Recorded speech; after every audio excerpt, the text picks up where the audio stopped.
Hello everyone, welcome back to my channel. इस video में मैं आपके लिए लेके आई हूँ DSSB TGT नेचुरल साइंस की केमिस्ट्री की unit 1। So let's start with me. जो हमारी फर्स्ट यूनिट है उसका नाम है matter, nature and behaviour, states of matter. इसमें हम पढ़ेंगे स्टेट्स ऑफ मैटर के बारे में, ठीक है। तो देखो, सबसे पहले हम इंट्रोडक्शन से स्टार्ट करते हैं। अगर हम बात करें अपने आसपास की, जिस सराउंडिंग में, जिस नेचर में हम लोग रहते हैं, उसके आसपास हम काफ़ी सारी चीज़ें देखते हैं जिनकी शेप अलग होती है, साइज़ अलग होता है, उनका टेक्सचर भी अलग होता है।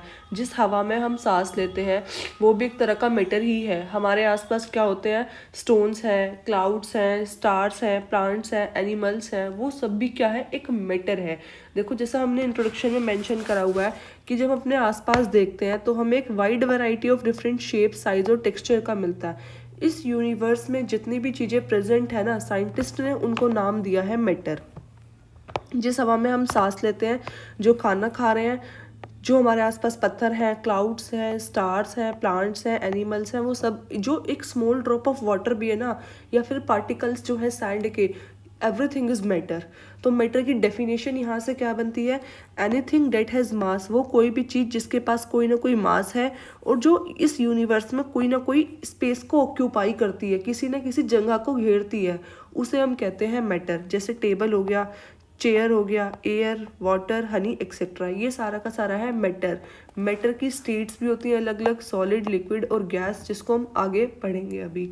तो यहाँ से क्लियर होता है, वो चीज़ जिसके पास कोई ना कोई मास हो और यूनिवर्स में कोई ना कोई स्पेस को ऑक्यूपाई करती हो, उसे हम बोलते हैं मैटर। अब इस जो मैटर होता है ना, उसके दो तरह के नेचर होते हैं। एक तो नेचर होता है उसका फिजिकल और एक होता है केमिकल। फिजिकल नेचर का मतलब है एक ऐसी चीज़ जो हमें अपनी आंखों से दिखाई पड़ती है, सामने होती है। और केमिकल का मतलब जो अंदरूनी होती है, बेसिकली उसमें इनसाइड जो उसके पार्टिकल्स के अंदर काम होता रहता है, उसको हम कहते हैं उसकी केमिकल नेचर। तो सबसे पहले हम पढ़ेंगे यहाँ पे मैटर का फिजिकल नेचर। देखो, जो मैटर के जो पार्टिकल्स होते हैं ना, जो मैटर होता है वो बहुत टाइनी पार्टिकल से मिलके बना होता है। हमने हमारे आसपास क्या होती है, टेबल्स होती हैं, चेयर्स होती हैं, बुक्स होती हैं, एवरीथिंग जो भी हमारे आसपास है वो हर चीज़ छोटे से छोटे पार्टिकल से मिलके बनी हुई है। इन छोटे पार्टिकल्स को हम लोग बोलते हैं एटम्स। ये जो एटम्स हैं, इनके बारे में हम फर्दर आगे चैप्टर्स में पढ़ने वाले हैं। इनकी बहुत सारी थ्योरीज हैं। डाल्टन ने थ्योरी दी एटम के बारे में, और रदरफोर्ड की भी है। थॉमसन ने इलेक्ट्रॉन की डिस्कवरी करी। मतलब ऐसे काफ़ी सारी थ्योरीज हैं, इसको हम आगे पढ़ेंगे। सबसे बस अभी आपको यहाँ पे ध्यान रखना है कि जितने भी हमारे यहाँ मैटर्स हैं, जितने भी मैटर यूनिवर्स में प्रेजेंट है, वो छोटे से छोटे पार्टिकल के मिलके बने हैं, जिसको हम बोलते हैं एटम। और ये जो पार्टिकल्स है ना, हम इनको अपनी आंखों से नहीं देख सकते, और इनको बेसिकली अगर हम बात करें एक माइक्रोस्कोप की, उसकी हेल्प से भी नहीं देखा जा सकता। तो पहली फिजिकल जो नेचर है मैटर का यही है कि जो मैटर है वो टाइनी पार्टिकल्स का बना हुआ है बेसिकली। दूसरी जो प्रॉपर्टी है इसमें लिखी है, particles of matter have space between them. मतलब जो हमारा मैटर होता है उसमें जो पार्टिकल्स प्रेजेंट होते हैं उनके बीच में स्पेस होता है। तो हम इसे एक एक्सपेरिमेंट की हेल्प से समझेंगे कि कैसे मैटर के जो पार्टिकल्स हैं उनके बीच में स्पेस प्रेजेंट है। देखो, सबसे पहले हमने क्या करना है, सबसे पहले हमने एक बीकर लिया। हमने ये वाला बीकर लिया। इस बीकर में हमने क्या करा, पानी था हमारे पास। हमें इसमें साफ साफ दिखाई दे रहा है कि यहाँ तक हमारे पास इसमें पानी प्रेजेंट है। हमने क्या इसमें फिर क्या करा, शुगर को ऐड करी। शुगर को जब हमने इसमें ऐड करी और इसको स्टिर करा, स्टिर मतलब हमने इसको घुमाया इसमें शुगर को, जैसे हम लोग नींबू पानी बनाने के लिए पानी में चीनी डाल के घुमाते हैं ना, घोल बनाते हैं एक तरह से, वैसे हमने बनाया। और फिर जब थर्ड स्टेप हमने पाया तो उसमें हमने देखा कि जो पहले वाले बीकर में पानी का लेवल था ना, वही अभी भी है। चीनी डालने के बाद भी पानी का लेवल तो बढ़ना चाहिए था, लेकिन वो नहीं बढ़ता है। क्यों? क्योंकि पानी के जो पार्टिकल्स थे ना, उसने वो चीनी के जो ग्रेनुअल्स हमने डाले, चीनी के दाने हमने डाले, वो वहाँ पे जाके ऑक्यूपाई हो गए। मतलब ये इस वाले बीकर में जो वाटर था, उसके जो पार्टिकल्स थे, उन पार्टिकल्स के बीच में कुछ ना कुछ स्पेस प्रेजेंट था। जैसे मान लो ये वाला, कहीं ये रेड में जो मैं दिखा रही हूँ, ये स्पेस प्रेजेंट है। अब जो हमने ऊपर से चीनी के दाने डाले हैं, वो स्पेस ऑक्यूपाई कर लिया उन्होंने वहाँ पे जाके। इस वजह से जो पानी का लेवल था वो बढ़ा ही नहीं थर्ड वाले बीकर में। तो देखो इसमें क्या लिखा हुआ है, the extend of these space varies in different. अच्छा, ये जो अब हम पढ़ेंगे इसमें आगे जाके, ये जो हमारे मैटर होते हैं वो तीन तरह के होते हैं। तो तीन स्टेट होती है इसकी, सॉलिड, एक लिक्विड और एक गैस। तो इसमें ये बताया हुआ है ये जो सॉलिड होता है ना, इसके जो पार्टिकल्स होते हैं इसमें बहुत कम स्पेस होता है, ये ऐसे पास पास होते हैं। इनके बीच में जो इंटरमोलिकुलर स्पेस है वो बहुत कम है। जैसे मान लो ये थोड़ा सा, यहाँ पे मैं बताऊँ, ये वाला थोड़ा सा रह गया, ये वाला, इनमें बहुत कम स्पेस होता है। और जो हमारा ये जो लिक्विड होता है इसके जो पार्टिकल्स होते हैं इसमें थोड़ा सा स्पेस ज़्यादा होता है। और ये जो हमारी गैस होती है इसमें तो बहुत सारा स्पेस होता है, इंटरमोलिकुलर स्पेस पार्टिकल्स के बीच में। तो यहाँ पे आपको यही बताया हुआ है जो स्पेस है ना वो डिफरेंट स्टेट ऑफ मैटर में डिफरेंट होता है। जैसे सॉलिड हैव लीस्ट स्पेस, जो सॉलिड्स होते हैं उनके पास सबसे कम स्पेस होता है और गैस के पास सबसे ज़्यादा होता है। अब इसने यहाँ पे एक्टिविटी एक्सप्लेन करी गई है, when sugar is dissolve in water, जब हमने शुगर को डिजोल्व करा वाटर में, we will get a clear solution, हमें शुगर को पानी में डिजोल्व होने के बाद भी क्लियर सोल्यूशन मिलता है। तो where the sugar takes up the small interspace between the water, water के पार्टिकल्स के बीच में जो छोटे छोटे इंटरस्पेसेस बचे थे ना, शुगर ने उसको ऑक्यूपाई कर लिया। शुगर ने क्या करा, उसको ऑक्यूपाई कर लिया। तो पहली प्रॉपर्टी, जो मैटर है वो टिनी पार्टिकल्स का बना है। दूसरा, ये जो पार्टिकल्स होते हैं मैटर के, उनके बीच में एक स्पेस एग्जिस्ट करता है। थर्ड प्रॉपर्टी क्या है, particles of matter are in constant motion. अब इस चीज़ को भी हम प्रूफ करेंगे, हमारे पास हर चीज़ का प्रूफ है। देखो ये जो पार्टिकल्स जो होते हैं मैटर के, वो कॉन्स्टेंट मोशन में कैसे होते हैं। आपने कभी देखा है अपने घर में, जैसे हमारी किचन है, अगर उसमें खाना बन रहा है तो उसकी खुशबू दूसरे रूम तक चली जाती है। या फिर अपने मंदिर में हम लोग धूप वगैरह जलाते हैं, धूप बत्ती वगैरह टाइप, उसकी भी जो महक होती है ना, खुशबू होती है, वो भी दूर तक जाती है। और जैसे कोई इंसान एक रूम में, पर्टिकुलर रूम में परफ्यूम का यूज़ कर रहा है, तो वो जो परफ्यूम की खुशबू होती है, फ्रेग्रेंस होती है, वो पूरे के पूरे घर में फैल जाती है। वो किस वजह से, क्योंकि जो उनको मीडियम मिल रहा है ना पार्टिकल्स को, वो कंटिन्यूस मोशन में है उस मीडियम के पार्टिकल्स, इस वजह से। The particles of the matter are always moving. जो जैसे मान लो एक रूम है, ये वाला कोई रूम है, यहाँ पे किसी इंसान ने परफ्यूम स्प्रे करा, अब इसकी जो खुशबू है वो दूर तक जाएगी। क्यों? क्योंकि ये जो गैसियस मीडियम मिला ना इसे, एयर वाला, इसके जो पार्टिकल्स थे ना वो रेगुलरली मूव कर रहे थे, वो कांस्टेंट मोशन में थे, इस वजह से यहाँ की जो खुशबू है वो दूर तक फैल जाती है। इस प्रोसेस को भी हम बोलते हैं डिफ्यूजन। ठीक है, अगर हम बात करते हैं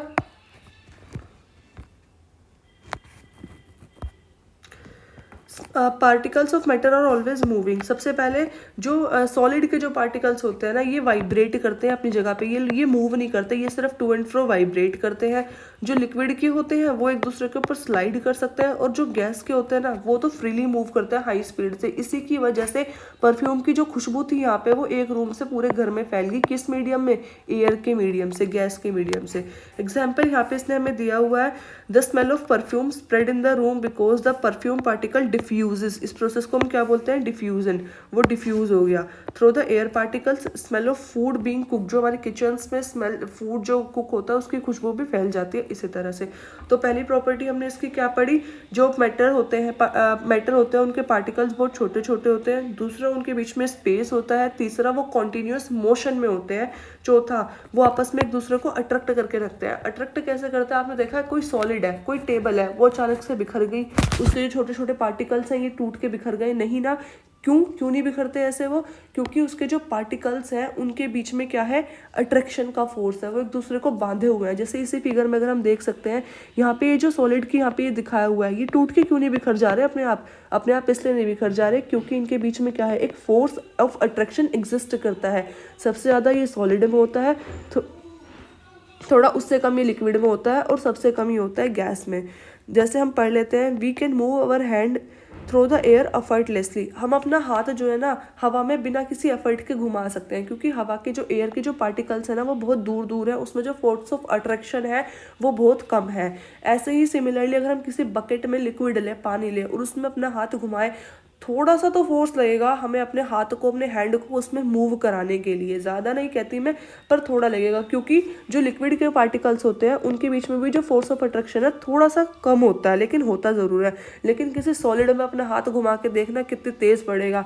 टेबल है, उसमें ट्राई करना अपना हाथ टेबल के एक पार से दूसरी पार आप ले जा सकते हैं? कभी नहीं, क्योंकि उसमें जो पार्टिकल्स प्रेजेंट हैं उनके बीच में फोर्स ऑफ अट्रैक्शन सबसे ज़्यादा होता है। ठीक है, तो हमने अभी तक इसकी 4 प्रॉपर्टी पढ़ी। कौन सी? पहला तो टिनी पार्टिकल्स का होता है मैटर। दूसरा, उनके बीच में क्या एग्जिस्ट करता है, एक स्पेस एग्जिस्ट करता है। चौथा हमने क्या पढ़ा, इसके जो पार्टिकल्स होते हैं वो कांस्टेंट मोशन में होते हैं। और हमने लास्ट में क्या पढ़ा कि जो पार्टिकल्स ऑफ मैटर हैं वो आपस में एक दूसरे को अट्रैक्ट करके रखे हुए होते हैं। डन।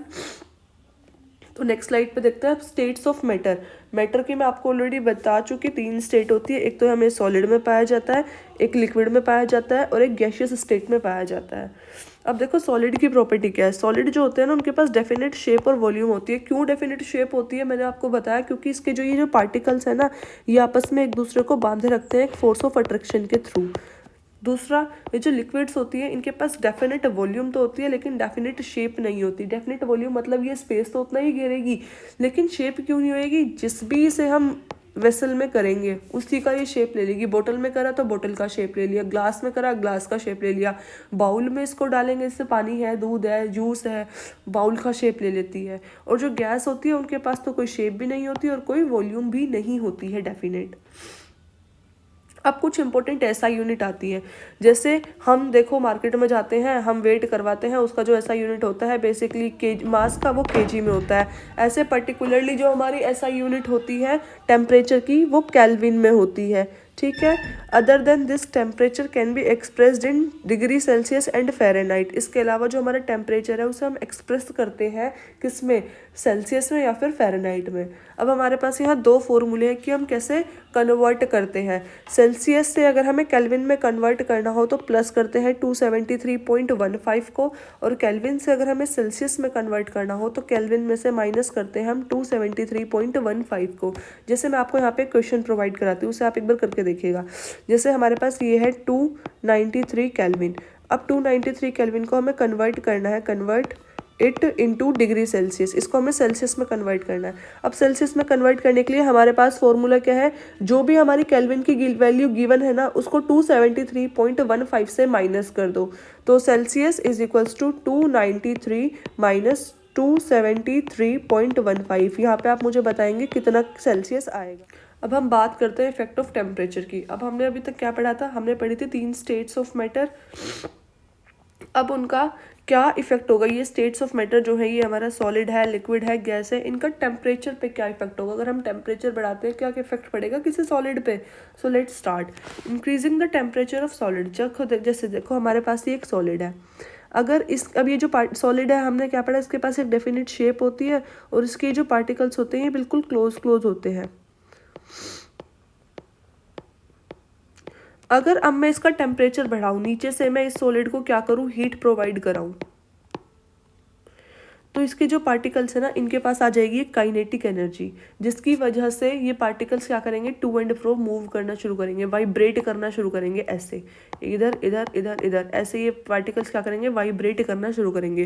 क्योंकि हमने फिजिक्स में पढ़ा 2 तरह की, एक तो एनर्जी होती है हमारी बेसिकली पोटेंशियल एनर्जी जो हाइट पे जाने की वजह से आती है, काइनेटिक एनर्जी जब हम ऐसे हॉरिजॉन्टली मूव करते रहते हैं। तो ये जो पार्टिकल्स है अब इसके सॉलिड के क्या करेंगे, वाइब्रेट करना स्टार्ट कर देंगे। हमें इतनी हीट देनी है कि इनके बीच का जो फोर्स ऑफ अट्रैक्शन है वो टूट जाए। जैसे ही इनके बीच का फोर्स ऑफ अट्रैक्शन टूट जाएगा तो ये क्या करेंगे, सारे के सारे पार्टिकल्स फ्लो करना शुरू कर देंगे। और उसी फ्लो को हम क्या बोलेंगे कि हमारा अब जो ये सॉलिड था ना ये कन्वर्ट हो गया है लिक्विड में। ठीक है। तो इसमें हमने क्या पढ़ा, effect of temperature increases the kinetic energy causing particles to vibrate faster. जैसे हम अपनी टेम्परेचर बढ़ाते हैं वैसे क्या होता है, पार्टिकल्स जो होते हैं उनके पास काइनेटिक एनर्जी बढ़ जाती है और वो जल्दी जल्दी वाइब्रेट करना शुरू कर देते हैं। अगर हमने इतना टेम्परेचर बढ़ाया, हमने इतनी हीट प्रोवाइड करा दी कि इनके बीच का जो फोर्स ऑफ अट्रैक्शन है, मैंने आपको बताया था कि इनके बीच में क्या होता है, फोर्स ऑफ अट्रैक्शन रेगुलरली काम करता रहता है, लेकिन हमने नीचे से इनको इतनी हीट प्रोवाइड करा दी कि इनके बीच का फोर्स ऑफ अट्रैक्शन ओवरकम हो गया, मतलब टूट गया। तो पार्टिकल्स अब क्या करेंगे, फ्रीली मूव करेंगे। जब वो फ्रीली मूव कर पाएंगे तो वो क्या सॉलिड रह जाएगा, नहीं। This lead to melting when a solid convert a liquid. इसमें अब क्या होएगा, ये मेल्ट हो जाएगा। इसका मतलब ये जो सॉलिड था ये कन्वर्ट हो जाएगा, अब किस में, लिक्विड में कन्वर्ट हो जाएगा। ऐसे ही हम अगर गैसेस लिक्विड का फिर हम टेम्परेचर बढ़ाए तो वो उसमें भी एक चेंज आएगा और वो गैसियस फॉर्म में कन्वर्ट हो जाएगा। तो इससे हमें क्या पता चलता है, इफेक्ट ऑफ टेम्परेचर इतना ज़बरदस्त है किसी भी मैटर की स्टेट पे। अगर हम टेम्परेचर बढ़ाते जा रहे हैं और एक टाइम के बाद जो हीट हम दे रहे हैं अगर वो उसके फोर्स ऑफ अट्रैक्शन को ओवरकम कर देती है तो वो अपनी स्टेट बदल देते हैं। Solid get converted into the liquid and liquid get converted into the gaseous form. अब यहीं पे हमें एक पॉइंट पढ़ना जो है मेल्टिंग पॉइंट। मेल्टिंग पॉइंट एक वो टेम्परेचर होता है, वो कम से कम टेम्परेचर जहाँ पे एक सॉलिड अपनी स्टेट को चेंज करके लिक्विड में कन्वर्ट हो जाता है। जैसे इसी फिगर में अगर हम बात करें, हमने इसमें क्या करा, हमने यहाँ पे हीट प्रोवाइड कराई, एक वो मिनिमम हीट, हमें मिनिमम हीट जब तक देते जाने हैं जब तक ये सॉलिड लिक्विड में कन्वर्ट नहीं हो जाता। तो एक वो हीट जब ये पूरा का पूरा सॉलिड क्या होता है, जब ये लिक्विड में कन्वर्ट हो जाता है, वो एक ऐसा टेम्परेचर, एक ऐसा इवन मिनिमम टेम्परेचर जिस पे एक सॉलिड कन्वर्ट हो जाता है लिक्विड में, उसे हम कहते हैं मेल्टिंग पॉइंट। जैसे यहाँ पे लिखा हुआ है minimum temperature at which a solid become liquid. ये इंडिकेट करता है स्ट्रेंथ अट्रैक्शन पार्टिकल्स की, कि जो ये जो पार्टिकल्स हैं इनकी स्ट्रेंथ कितनी है, कैसे एक दूसरे को अट्रैक्ट करके रखे हुए हैं। देखो जैसे इस फिगर में दिखाया भी हुआ है, ये हमारे पास सॉलिड था, सॉलिड को हम ये मेल्ट होके लिक्विड में कन्वर्ट हुआ और फिर इवापोरेशन से वो क्या कन्वर्ट हो गया, गैसियस फॉर्म में कन्वर्ट हो गया। अब देखो हम बात करते हैं इस डायग्राम में, सॉलिड जो है वो कन्वर्ट हो जाते हैं लिक्विड में किस प्रोसेस की हेल्प से, फ्यूजन की हेल्प से। अगर मैं बात करूँ ये फ्यूजन क्या होता है, फ्यूजन एक ऐसा प्रोसेस है जिससे जो सॉलिड है ना वो डायरेक्टली कन्वर्ट होते हैं हमारे लिक्विड में। सॉलिड डायरेक्टली कन्वर्ट होंगे किस में, लिक्विड में। इसमें हमें क्या करना होता है, जब हमें सॉलिड को मेल्ट करना होता है ना, जब तक वो सॉलिड मेल्ट ना हो जाए टेम्परेचर को हमें कांस्टेंट रखना होता है। और जो हीट हम दे रहे हैं नीचे से फोर्स ऑफ अट्रैक्शन को ओवरकम करने के लिए, उसे हम बोलते हैं लेटेंट हीट। जैसे हमने मान लो ये एक सॉलिड लिया, ठीक है, ये सॉलिड के पार्टिकल्स थे अंदर के जो कि पूरी तरह से पैक्ड है। अब हमने इसको नीचे से हीट प्रोवाइड कराई, अब हम इतनी हीट इसको प्रोवाइड करा देंगे कि इसके जो ये पार्टिकल्स है ना ये फ्रीली मूव करेंगे। मतलब जब तक ये सॉलिड लिक्विड में कन्वर्ट नहीं हो जाता तब तक हमें टेम्परेचर क्या रखना है, कांस्टेंट रखना है। और वो हीट जो कि इसके इन पार्टिकल्स के अट्रैक्शन को तोड़ने के लिए चाहिए, उस हीट को हम बोलते हैं लेटेंट हीट। क्या है, लेटेंट हीट। तो जब सॉलिड हमारा डायरेक्टली कन्वर्ट हो रहा होता है लिक्विड में, उस प्रोसेस को हम बोलते हैं फ्यूजन। और जो हीट हम प्रोवाइड कराते हैं इसके फोर्स ऑफ अट्रैक्शन को ओवरकम करने के लिए, that heat is known as latent heat. तो बेसिकली अगर हमसे एमसीक्यू में पूछा जाता है कि भाई जो लेटेंट हीट है वो किस लिए काम आती है, तो लेटेंट हीट काम आती है कि इस मैटर की जो स्टेट है ना उसको चेंज करने के लिए, to change the state of matter.